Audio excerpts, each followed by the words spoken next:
Hi, welcome to Live by Lila. I was in Beirut last week. I had an amazing time. The topic last week, just to recap, was between two evils. There were two shit people in my life that brought an amazing, amazing group of friends. And I saw them all in Beirut, and I don't ever want to come back. But here I am in Singapore joining you guys. So this show, before I talk about the topic that I'm going to talk about, I created this platform so we can get together and talk about things that happens mostly in my life, and hopefully some of the topics not in your life that happens to you. And it's where we exchange ideas and lift each other up, and also don't feel so alone. This week, today's topic is a very heavy subject that has happened to me: molestation and rape. I'm here to speak about my own experiences. I have two lovely ladies that's joining me to exchange ideas and also create awareness to prevent the sick that's happening around us, not only in Singapore, but all over the world. Loretta is not here joining us because she had some family emergency. So with me, I have Rita Samar and Dana Safia. So I would like to introduce you to Rita first. And Rita, if you could give us a little bit of background, who you are, what you do, how much fun you are, and next. Sorry, you're breaking up. I can't hear you. By the way, hi, Rita, mother of three, partner family. Life has been amazing, and yeah, I'm a lady of leisure at the moment. Really? Perfect. Dana, why don't you come on and tell me kind of in Singapore? You look like you're in a luxurious place somewhere in the world. Dana? Dana, can you hear me? No, I don't think you can hear me. So let's start off. We'll come back to Dana later on. So what I want to talk about today is about molestation. I can remember at the age of 4, when I was 4 years old. Are we on? Okay, sorry. Bill's going like so I can remember as early as 4 years old where everywhere I go, I was molested. But, it's not like I walk, get up, walk, molested, walk, again, molested. I remember from shopkeeper. I remember from relatives, distant relatives, friends, family friends, rape at 13. So all those horrible things that happened to me. I know this is not just that happens to me. It happens to some of my people that I know in my life closely. And this is not a pity patter party. I don't want you to feel sorry for me or whoever that you know that has come out from this. We are here to give a voice and to tell people that, especially the people that have been molested or raped, it is not your fault, because at the end of the day, you are the one. The people that are being abused are the one that feels so guilty. There's nothing worse in life than feeling guilty. So I want to bring on Rita so we can exchange a few ideas on why is there anybody that you know in your life that has experiences? Share all your thoughts and the experience, and what have you done to assist them? It's my turn, right? Your turn. Well, I remember there was this girl. This is like when I was only 10 years old, or even younger than that, actually. There was this Chinese girl who used to play at my playground. So I was only that young. Every time when I finish and at school, and I would like have my playtime at the playground just below me. And then she was the first sexually assaulted victim that I knew. And I only knew it because my mom noticed it. And my mom felt that there's something is not right with this girl, she's here waiting for you, Rita, even during school hours. Maybe she must have, skipped school. Bring her up and let's just let her have something to eat, because she's been playing. I think she's been waiting for you. So that was the first experience I've heard about a kid being sexually assaulted. And she was actually sexually assaulted by her own dad. So that was really awful. That was really, really awful. And there were many a times that she became really, really close. She'd call me sister, and she'd call my mom, and she'd come and then crying, with cigarette marks on her, around her groin area, and, excuse my language, even her genital area. I remembered that because my mom was like saying, no, this one, we can't do this. And I was like very, very shocked, and I was upset. And I thought, I was like telling my mom, are you going to do anything about it? What are we going to do? And then, so she decided to send her to the police station. So sadly, because at that point, even now, I'm not surprised that, some family, when family is concerned, if it's within the family who's sexually assaulting another, they wouldn't bring this up, and they wouldn't even mention it in police stations. They would rather have the child, the victim, to retract whatever police report that they've made. And that is very, very sad. They have not realized how bad psychologically this girl is going to go throughout her life. So that happened, and that girl had to retract her reports, and nothing happened to the dad. And that happened to me when I was a mother of 2 then.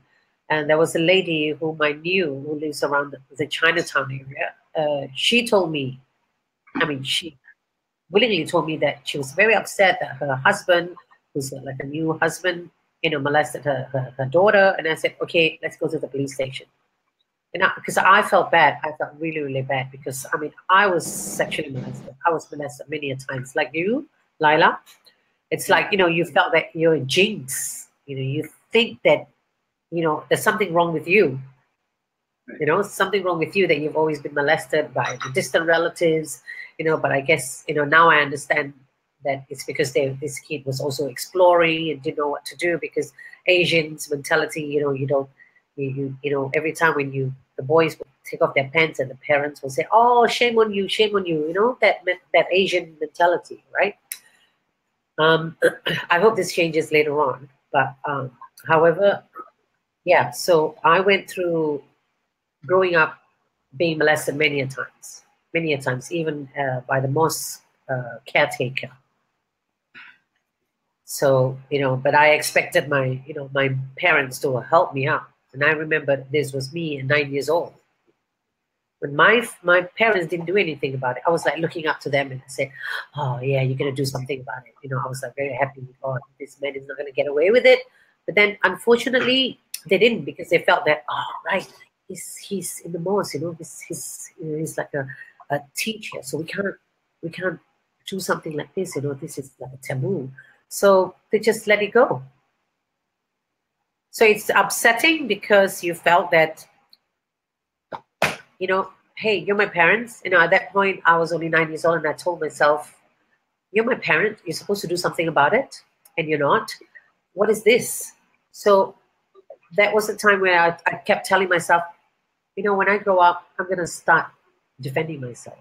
So when I grow up, I want to, take up martial arts. Anyone who does something like this, I am going to make sure that I give them back, worse than what they've given me.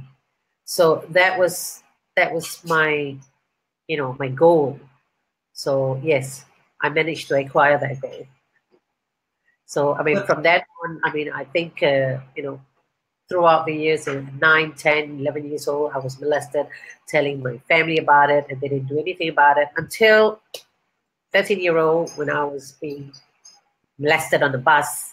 And at that point, I was already in martial arts. So unfortunately to that guy, I had a check pen with me because I just finished a meeting in Geylang area. And I was pretty much involved with Malay arts and, culture, arts, and even martial arts. So with that check pen, I still remember that I actually just poked that check pen on the man's bridge nose, the bridge of the nose, and because nobody helped me, I was like, I turned around and I saw this matching and batching, and always like looking at me, and I was like giving them that signal that I need help. Nobody helped me, so I had no choice but to do that. And he fled. He managed to flee. That I could not, tell the bus driver not to open the door because I wanted to send him to the police station. So yeah, so from then on, anyone else who had molested me, they didn't really get away easily.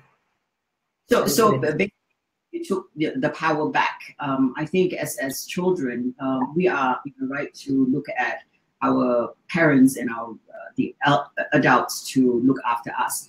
I think we also, as we discussed yesterday,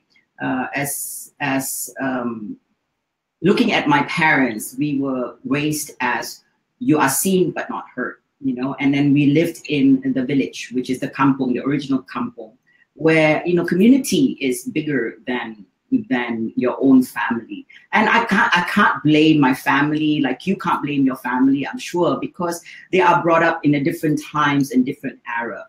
But having said that, we have people now in 2017 that is happening in their house, in their home, and they know of somebody, and still nothing is being done. Girls are, the face value is far more important than relationship with all these bastards that are around. So I'm going to bring up Dana, and I want to ask Dana about what she thinks and experiences, anybody that she knows that has been molested, or whatever that she can discuss and share with us. But let me just emphasize that rape, molestation, doesn't happen. It happens to Filipinos, and not only men, women. Hey. Hey, hear us. Welcome. Hi. Tell us a little bit about yourself, and then give your input of what the subject we're talking about. Okay, so hi, I'm Dana Safia. I'm just a person who likes out her own all the time. I wouldn't say most of the time because that's a lie. So what do I think about the experiences and what all of us can learn from? Education is important when it comes to such or in everyday life. I felt that we in our community that we lack of teaching the predators, who mostly happens to be male, or in fact our relatives. We fail to actually inform this the guys, basically, the male predators, how to behave and what is appropriate and what is not. But we always focus on the ladies or daughters or wife or sisters instead of focusing on everyone. So this is how I feel like, we kind of lack of the education where everyone we have informed. And also I just felt that when we grow up, right, as we remember, our parents always tell us as a daughter, oh, you have to dress decently so that you won't attract the wrong kind of man, or you have to, go to a place that is appropriate for women. The question is, what is this? What is appropriate? I think it's all based on individuality, where we have to teach not only our daughters, our sisters, or our wife, who's female, our female relatives, but also our male relatives. Don't forget, they are also being make mistakes much as we do as well as a woman. So that's where I felt that our community is lack of in terms of educating the predators how to behave, when to behave, what is appropriate, where is appropriate, and what not. That's how I feel.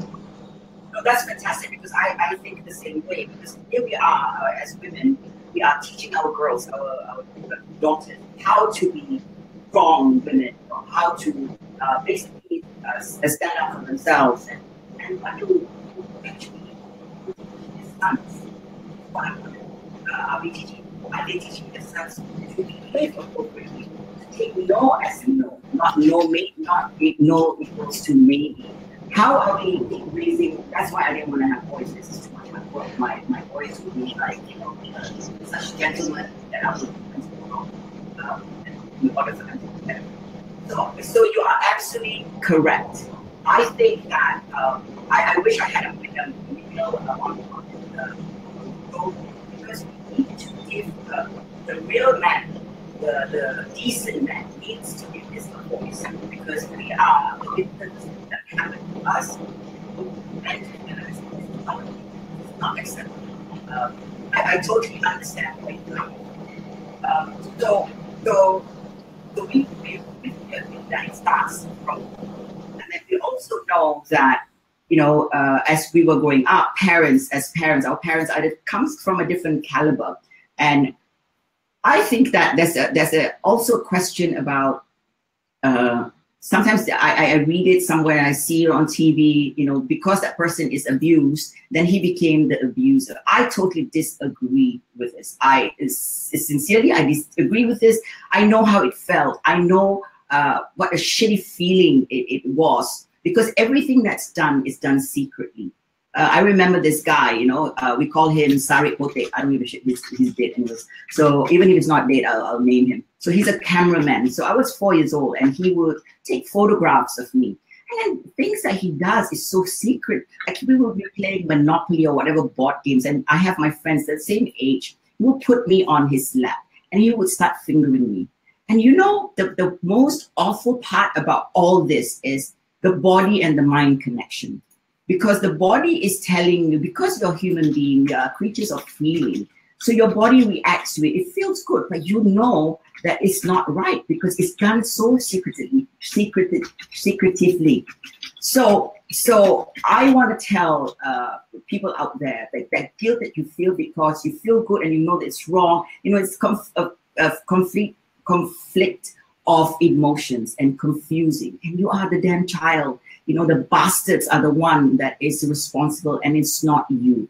Victor, what do you think about this experience? Do you agree that the body and the mind does not connect? It's totally different, and the guilt. Let's talk about that. Yeah, it's very confusing. Very, very confusing indeed. You didn't know what was happening. I still remember when you're being molested by relatives or being molested by the people that you trusted, it's even harder than being molested by strangers. So let's talk about molestation by strangers. You're molested by strangers, you feel the same way. You're confused. Why is this done to me? But then when you're being molested by relative or people that you trust, close to you, the caretaker, the most person. When he did that to me, he was like, I remember spending a lot of time at the mosque back then. I think there was a lot of problem happening at home, and I felt that, the mosque was a place where I could just, take my own sweet time instead of going home to hear, a lot of fights and everything. So, you're already coming from that kind of, that kind of family, and then you felt that, okay, mosque was the most, it was his sanctuary, let me put it that way. So when that happened to me, I was very confused because, this guy, sent me to the, when I said, oh, I need to go to the toilet, so I went to the toilet, and then after that, while I was in the toilet, and he started doing the same what he did with you, he was like touching me and everything, and then he said, oh, let me wash you. So he was like doing all this shit stuff. And I still remembered after that, he said, oh, come on, let me bring you. So he was like carrying me all the way to his office, and he was just fondling me. And at that point, I wasn't sure whether, that I was confused, and at the same time, I knew that this was not right, but then I don't know how to feel. And I think that was the last time I went to the mosque, and I refused to go to that mosque again. I still remember that because I was very confused, and I felt betrayed. To be honest with you, I felt really betrayed. And there was a point where I felt that I should not trust anybody anymore. So I took precautionary measure with wherever I walk, whatever I do things. So I was being a paranoia throughout my growing up life. So but then again, whatever happened to me then, it was a blessing in disguise. I can say this because I knew that I have been through it, and I felt this, I felt that I was James, I was being molested many times, and I remembered, at the teenage years, during my teenage time, that was the worst part of your growing up life, when you're changing your hormonal changes and everything else, and you felt really, really down because you felt that there's something wrong with me. It has to be me. Why is this happening to me most of the time? Why is it not happening to my friends? And I still remember telling my friends, and my friend will say, I think it's the way you dress, or maybe you look like a not good person. That's the reason why this happened to you. And imagine feeling that way. And then when you have fights with your own siblings or whatever, they will say stuff like, look at you. People always molest you and do stuff like that to you. That's because you're worthless. So the worst part of it, I have to say, having to overcome it is possible with the help and support by your family. And if you think that your family is not getting that, it's not giving you that support, I suggest you should always go out there, find a stranger, a proper platform to look for that kind of support that you need. Because at the end of the day, you may have just, forget about what happened to you, but psychologically, it will affect you, and it will affect your entire life. So my advice, whenever this happens to you or this happens to any of your friends, talk to them into it. Tell them, don't be afraid. Don't be afraid to tell anybody about what they've gone through and how we can move on. Hey, if you have any of this problem, feel free to call me, message me privately. I will make sure that I will keep it confidential, and I will make sure that I will put you through all the necessary psychological help that you need, because that is the most important thing. You want to, whatever happens to you, I feel that you will never forget, but it is a lesson, and you can find a way to stop this from happening to you by observing the person that you are, associating with. Right. Yeah. Right. So I think this is really, really important. It's funny because I remember when I was 20-something years old and sitting around my family, and suddenly I opened, my aunties are there, my mother was there, and I was sitting down and I was telling my family, oh, do you know that the shopkeeper, we didn't want, you all will wake us up 6:30 in the morning or 6 o'clock to go and buy coffee or something, and every time he would open from the back door, and shit, I was 4, 5, 6 years old, I had no tits, so he would touch my nipple, and then my sisters were like, oh my God, that happens to me too. And we just started laughing. So it was amazing because you don't think that it's just you, but your entire family, and then your relatives, your distant relatives doing the same thing. So it was like a relief for us as a family. So then my auntie said, why didn't you tell me? I said, my God, at that time, you will put chili on our mouth because you think that we are lying. So it's a different time, different place. So also the other thing that I want to ask Dana for now, Dana, what are your experiences with your friends or anybody? When do you find out about them through chatting? How do people actually talk about this? Do people actually talk about this at all? People that you know. Dana? Well, we lost Dana. So, okay, it's Rita and I again. So, Rita, you've already answered this question. So let me ask you something. For Dana, can you hear me now? Dana is in Malaysia, so the connection is full. Okay, so let me ask another question, and we'll bring up Rita first. I'm going to share with you, Rita. Yeah, I'm here. For me, was the most difficult was this, what most painful was this. I remember I was probably 13, 14 years old. And of course, with these problems that we had, or I had, trust was the biggest thing. So I remember lying down, my father would sleep, come back, and he would lie on the bed, and I would come back from school and I would lie next to him, right? The things that creeps out on my head, it was really fucked up. I go like, oh my God, please, don't let me do anything to seduce him. Something words like that in my head, And my father would never do anything like that to me. Had that fear that, oh my God, I love you so much that please don't be the same like them. You know, that at 13, and you know, that's horrible, horrible feeling. And when we talk about, you know, people like you say, the mosque, the temples or the churches, you know, they are people of God, right? So I find my uncle was rest in peace. You know, he died a few years ago, but he sobered up. He was a heroin addict, you know, blah blah. And I used to hang out with my uncle when I was 4.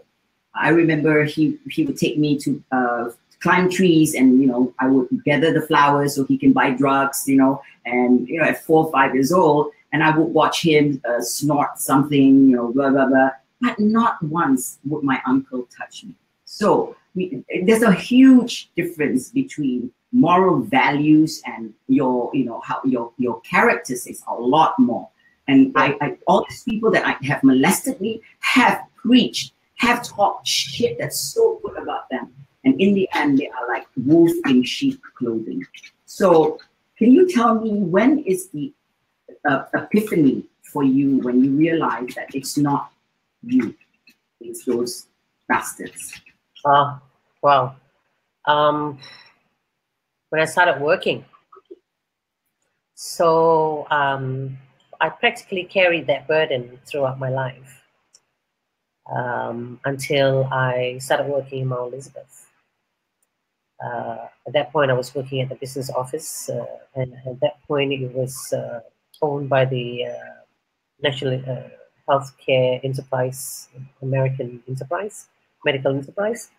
So we had this, you know, good insurance package, and you know, if you want to visit the doctor, you can, you know, deal with that. So my problem, I'd have to say, was the fact that I was constantly being told by my own family that you're just a dirty girl. That's just why, you know, people do that to you and stuff like that. So it did not help. So I grew up having to deal with that. And I remember growing up having to deal with, you know, having warts grown all over my hands because of the stress that I was going through then. And I had gastric pain. This was on a monthly basis. I would have this problem every month, and thankfully I was working in Mount Elizabeth Hospital. I had specialists who helped me with this. And then in the end, I remembered my own sister Peggy, who was in charge of us, and she said, "Rita, I think you've got this nothing wrong with you.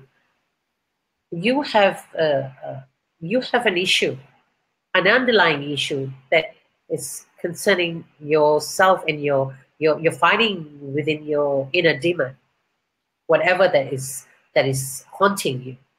What I need to do is to send you to a psychologist." And so she did. And it was amazing when I had that happen to me, and it was like mind-blowing that the psychologist was telling me, "It's not your fault. I wish you came sooner." And I said that I didn't know anything. I didn't know, you know, I was a kid. You know. To me, I was a kid. I was a teenager. So, and that was mind-opening. That was really mind-opening. And I kept telling myself, you know, I remember the psychologist was telling me, "Rita, keep putting a little note on your mirror and say, it's not my fault. It's not my fault. And you will pay for this, and you pay for this." So, you know, you keep telling that to yourself. And I was told to kept telling myself, you know, put a note on the mirror and say, "You're awesome. You're amazing. You can do this." So that's when, you know, I got better.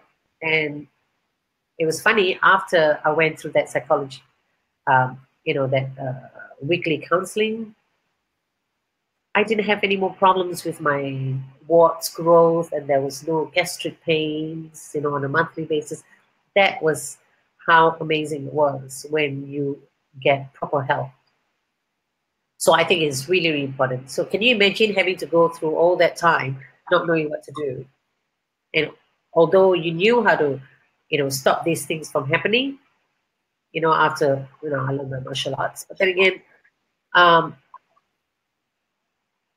when you don't get proper help, and it's always going to haunt you. So the most important thing is for you to get that proper help that you need, live a new life, and you will never forget what happened to you. That's for sure. But at least you can talk about it without feeling that you're dirty. Yeah, the guilt. I can tell you that a lot of ladies out there who are probably going through all this, and they felt that they deserved it, and it was just them. They're jinxed. Please never ever think that you're jinxed, because you are beautiful. Anyone who does that to you, they are filthy people. They need to be put behind bars. Right. I totally agree. I'm going to ask Dana what she thinks about. Is it? I mean, for me, this especially this show, it's important to give it a voice. So if one person you talk to does not listen, go to somebody else. And Dana, do you think that it's more protecting of your environment, the people that's around you? That mostly when you're molested, you're more worried about the people that's around you than yourself, because people do not believe you. So what's your thoughts on this? My thoughts are, okay, hold on. First of all, I am blessed with quite supportive friends and family. That's one. But there are certain things that they do not know about, which I don't tell them, because first of all, I feel shame. I feel like, like Mami Rita said, I deserve it and stuff like that. Was before when I was really young. But now as I grow older, it makes me become much more stronger, because I surround myself with positive influence. So that's very important. So your cliques, your friends, your people that you hang out with more often, it's very, very important for your life, in order for you to move away from the dark side. So you're pushing yourself forward, because you just have to go on with your life. And in my own opinion, like I said, positive influence is very important for you to actually be able to, push yourself to become a stronger person, a stronger being, not only physically, but mentally as well. Yeah. At what age I was asking Rita before, at what age did it come to you that everything clicks and makes sense, that it's not you, it's that the bastards that's around you that are doing? But at what age? Because for me, it was when I was 13, I discovered a lot of things that came to light. What age? Let's see. Friends comes and go. Family will stay or will go. You still can cut ties with family. That I can tell you for sure. But at what age have I realized that this positive influence and how I pick my friends is when I turned 25.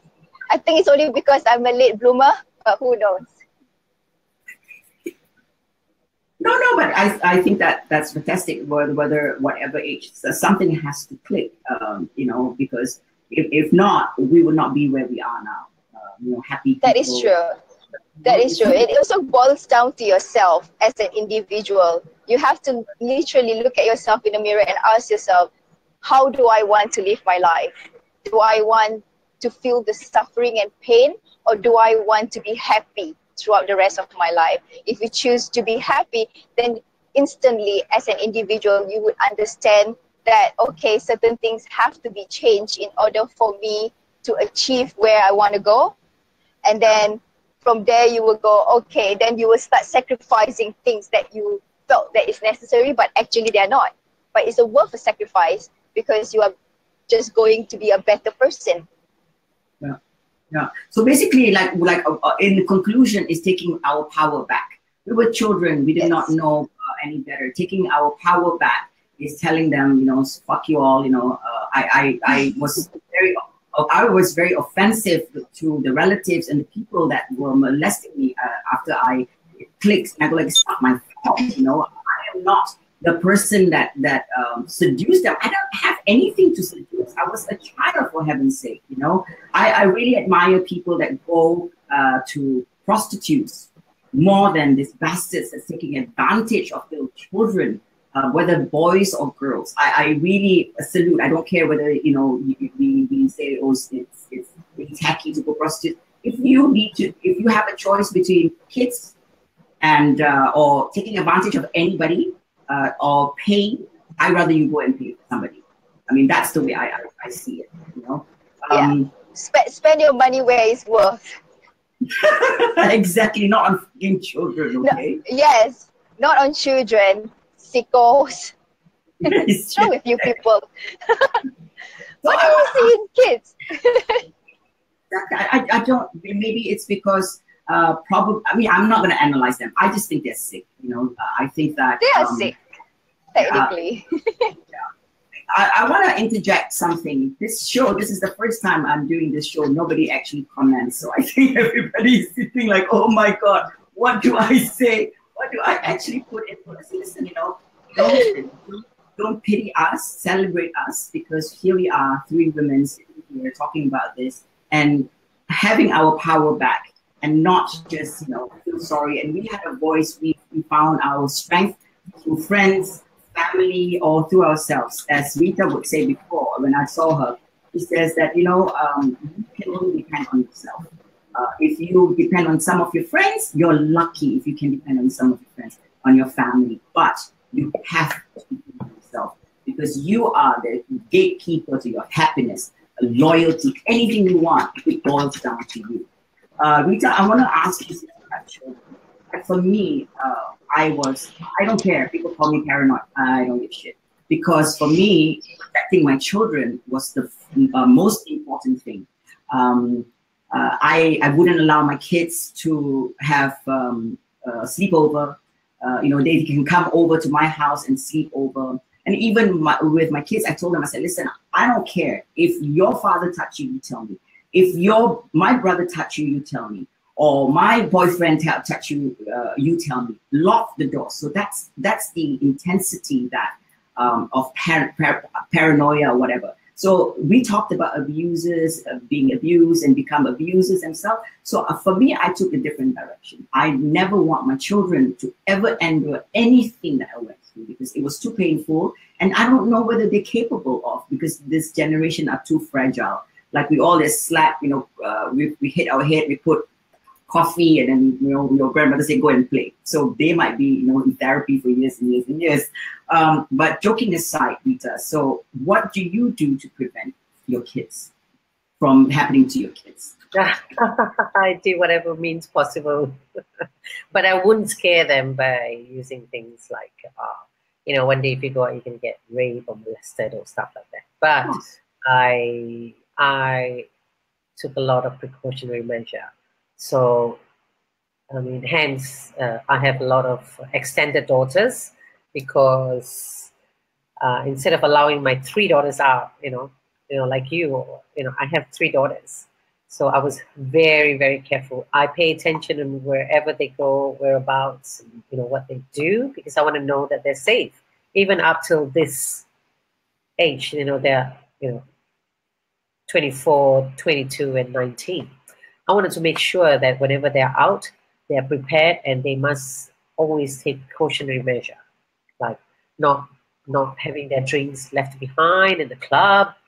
You know, these are little things that you think nothing will happen to you because you trust these people. At the end of the day, it is the people that you trusted, you think they will not do anything like this to you, but would have probably done this to you or doing this to you. So it is always, most of the time, it's always the people close to you. Am I right? So I've always told my daughters, you know, whatever drinks that you have, make sure that you carry with you. If you're not drinking anymore, you know, just chuck it out. Don't drink it, because they could just roofie you and then do anything to you once you're drunk. So these are the kind of precautionary measure that I've actually taught my kids. And, you know, when they were teenagers, they wanted to go out. I said, no, it's okay. Have party at home. You know, you can bring all your friends here. At least I have an idea of what kind of friends they have.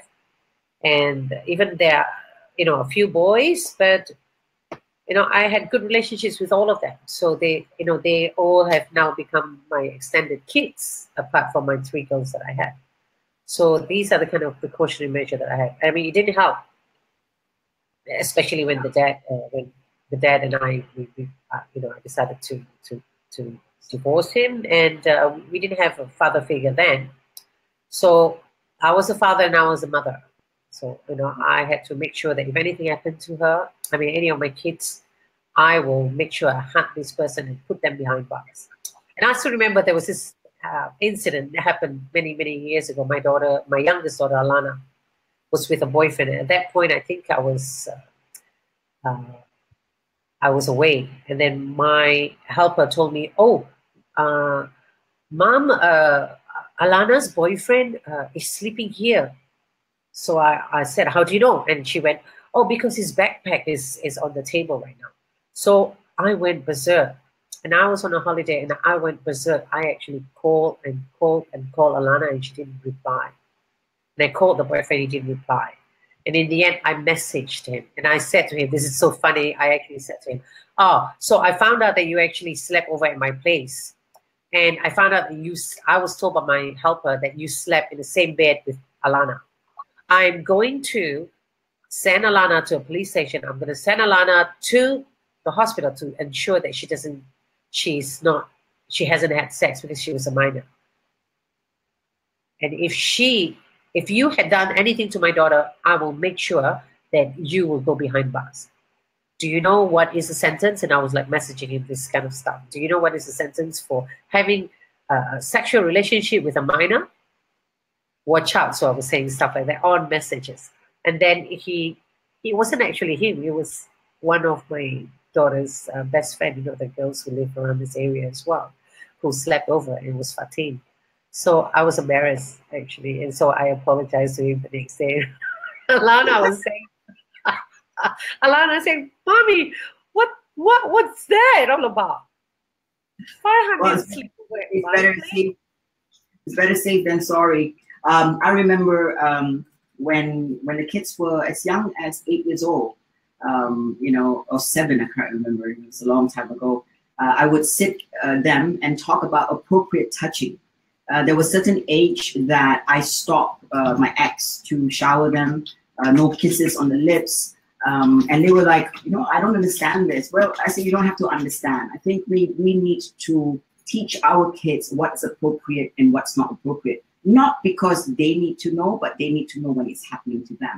And as a parent, as a parent like you, I'm a single parent, we need to watch our kids closely, like the behavior, why it changes, especially when they get nervous around people that comes to the house all the time. There's a pattern.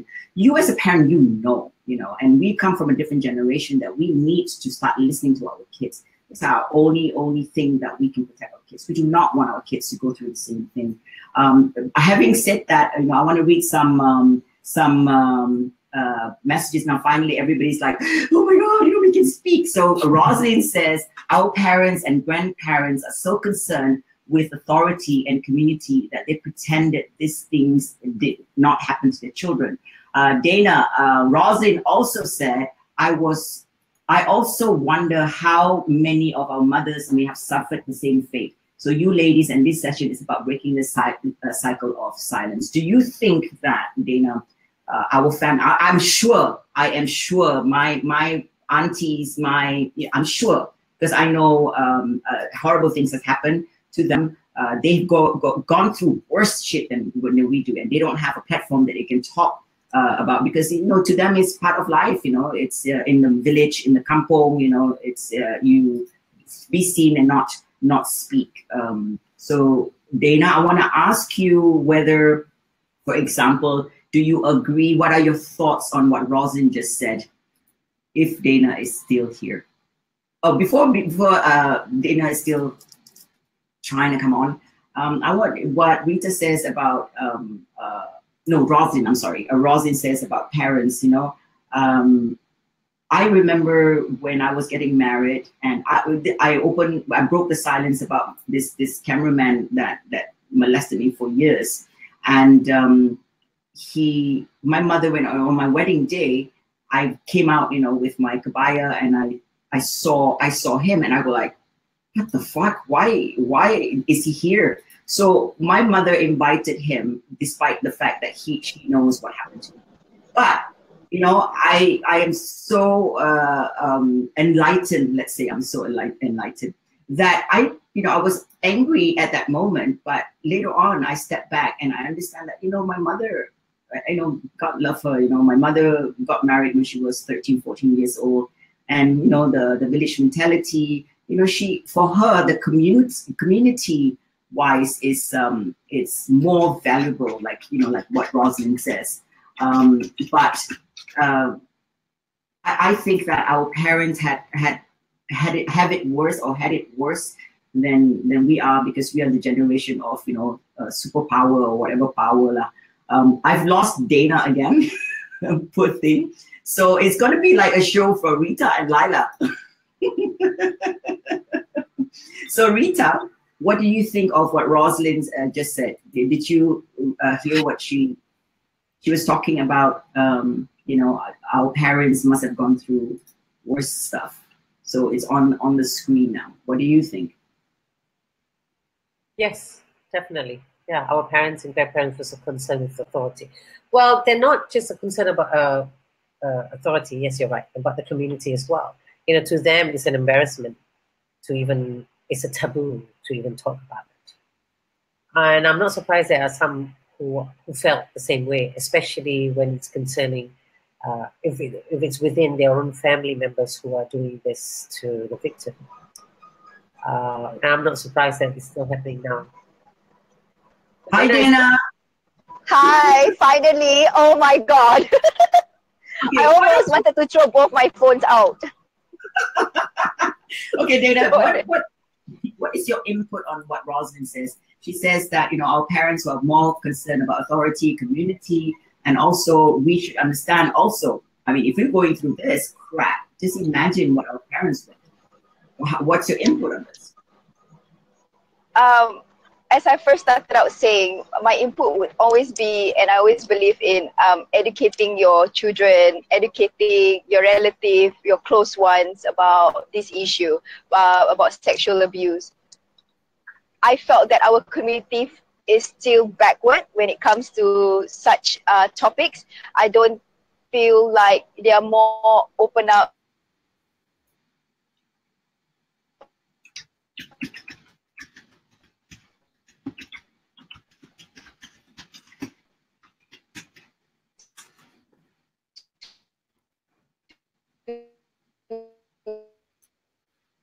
Okay, so I really feel so sorry for this because the line in Malaysia. We'll bring her up again with this in thoughts. I think that we always teach our kids to be careful of strangers, but not our family and friends.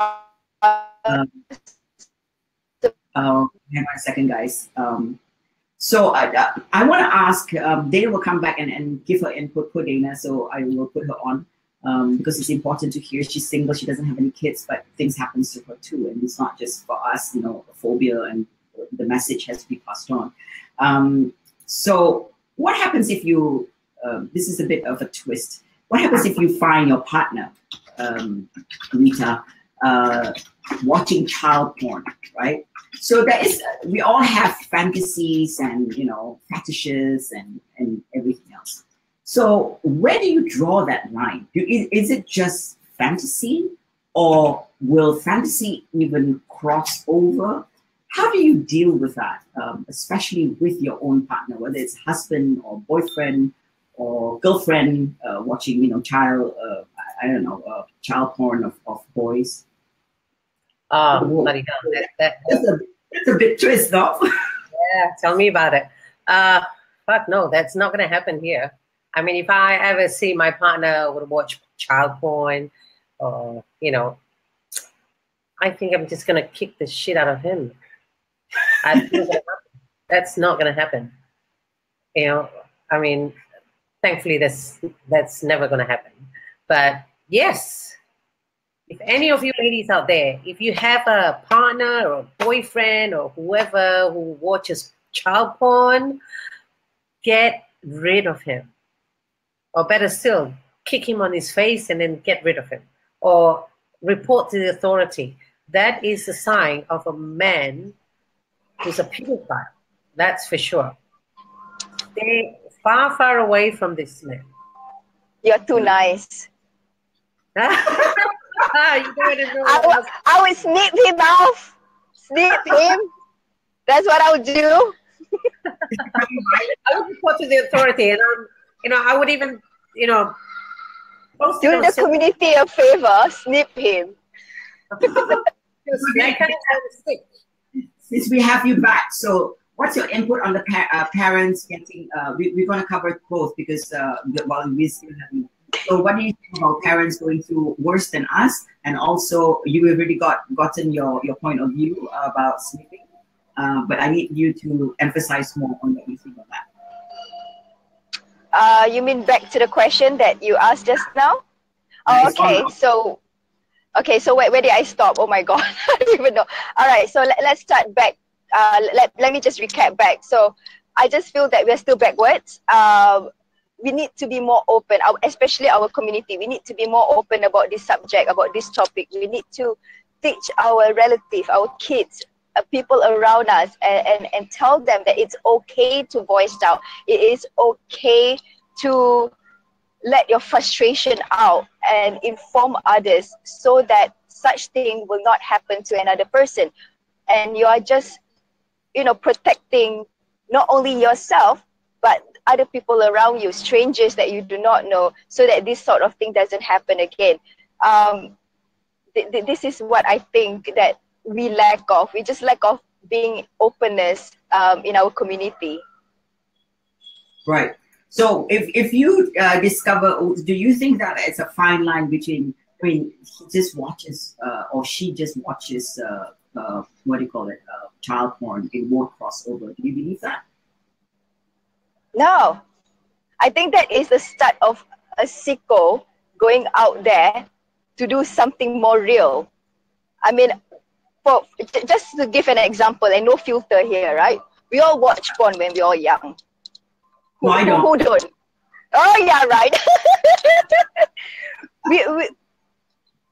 we all watch.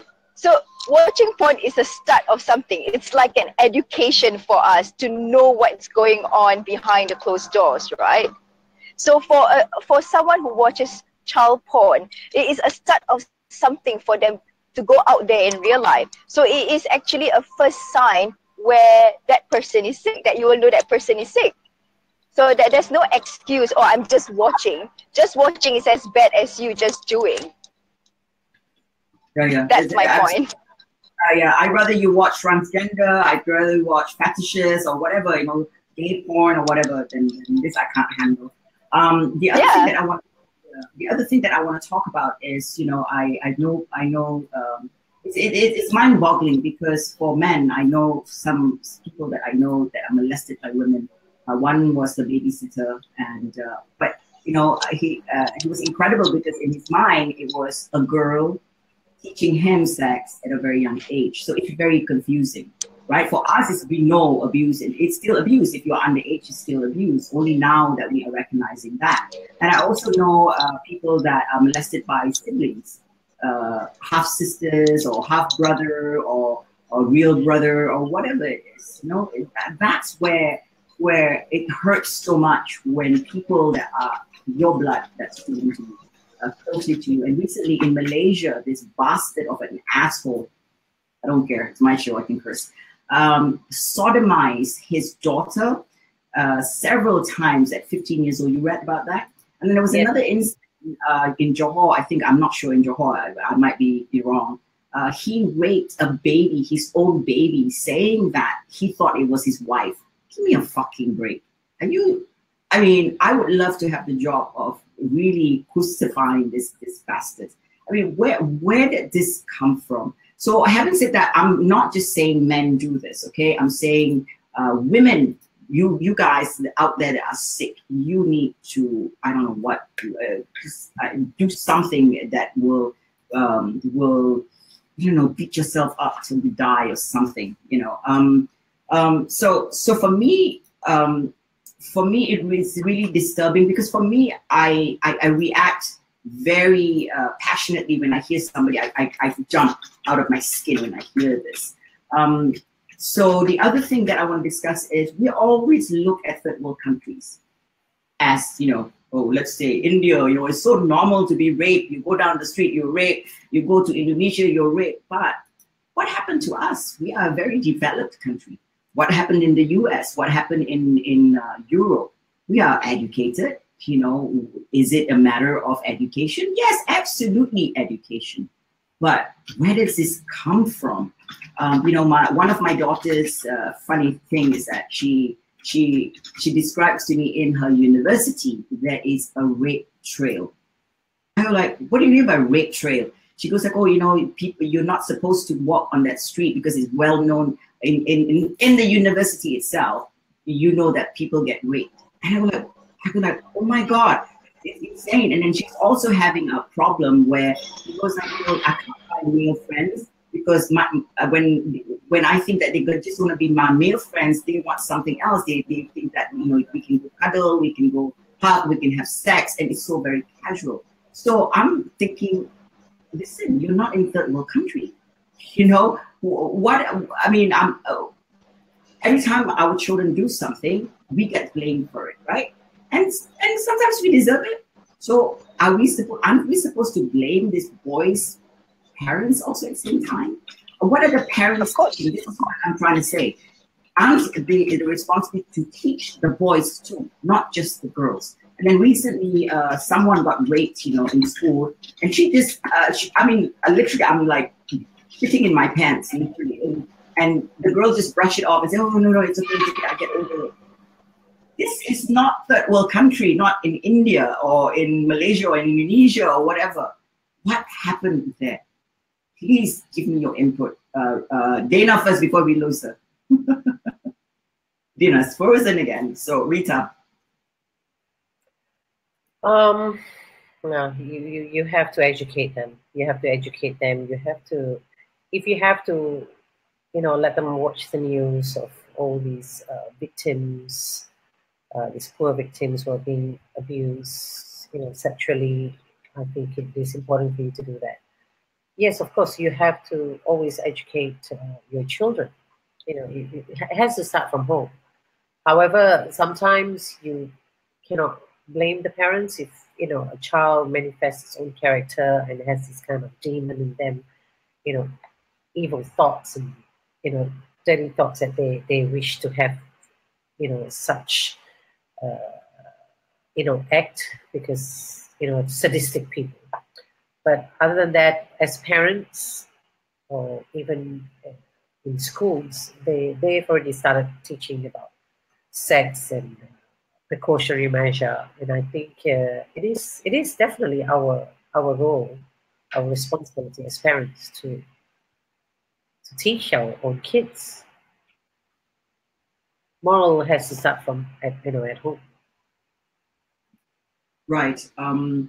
It always starts at home, and don't belittle your children. Don't make them feel as if it's their fault. We really need to be a society of compassion, and we need to stop acting. I can't even say stop acting like animals because well, animals have, you know. No safe people behave that way. Yeah, I think that's the saddest part. We've got a lot more other problems than think that our own children cannot be safe, you know, with our own family members. Okay, so as a parent, you have to ask yourself, what is your ultimate goal? Is to protect your children. You decided to have the children because you wanted to pass on your bloodline. So know your intentions, protect your children. I'm going to wrap it up. I'm going to bring Dana because I see her up here smiling and like almost, maybe not, maybe she's gone on again.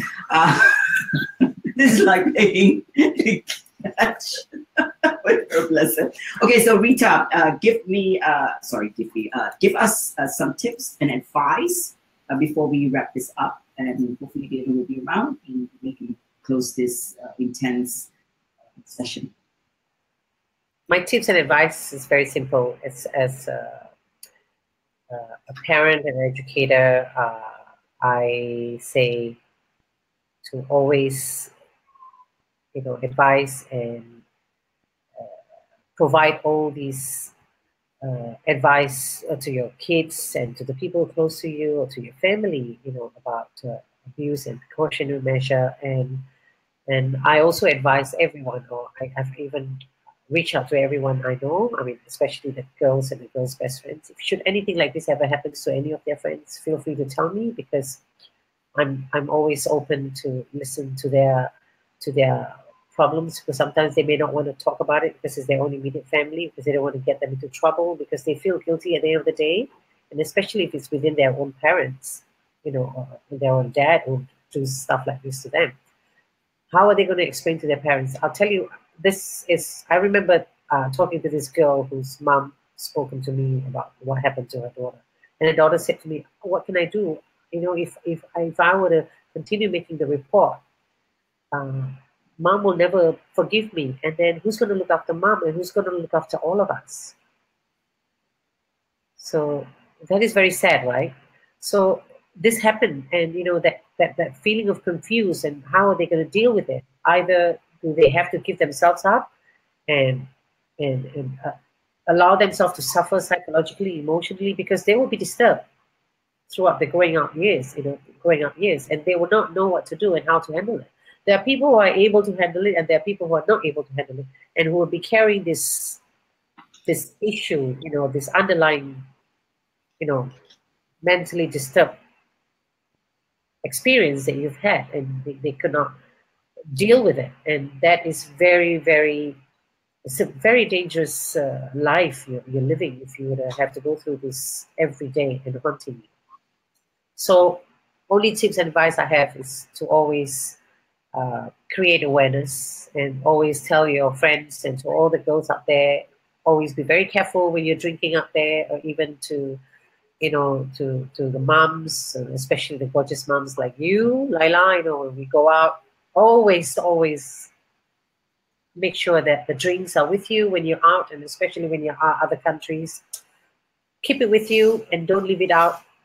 Leave it unattended, because people could have just roofied you, and this is happening even in Singapore. Yeah, absolutely. So, to be careful, to all my daughters out there and to all the girls that I know.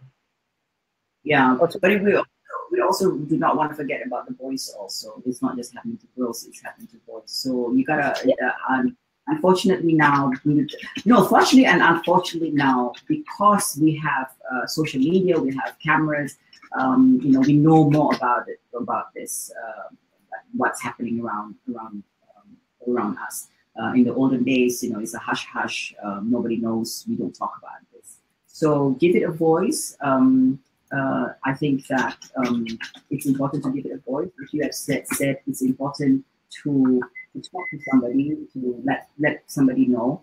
That's really great, Rita. Thank you so much. And I'm so sorry we've lost Dana, but I'm sure she's appearing. So I'm going to try to bring Dana for her last few words before we close up. Dana, yes, please give us. We're going to wrap up. It's very nerve-wracking with you because the line is so bad. So please give us tips and advice. What do you think you want to pass on to people or kids and people that are being abused?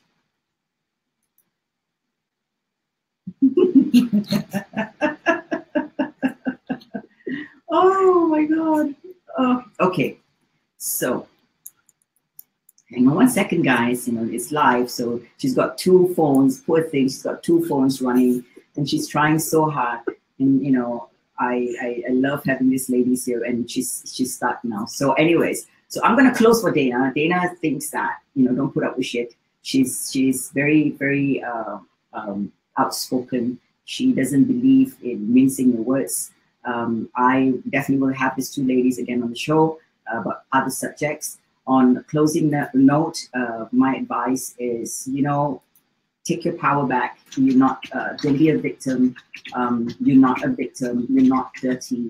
The people that's doing it to you are the ones that should be ashamed, not you. not a million times you. Especially to my children, I will, if anybody touches you, oh my God, God help them. So I think Dana is back. Let's give it one more try. And before I close this show, and let's see whether Dana has anything to pass on. Dana, go ahead. Okay, I give up. All right. So on that note, watch me again next week at 12:30 on Saturday. Thank you very much for tuning in. I see that a lot of people are uncomfortable to comment, but please keep commenting and exchanging ideas, and hopefully we'll make this place a better, this world a better place by voicing and advising and looking out for each other. On that note, goodbye, guys. Bye.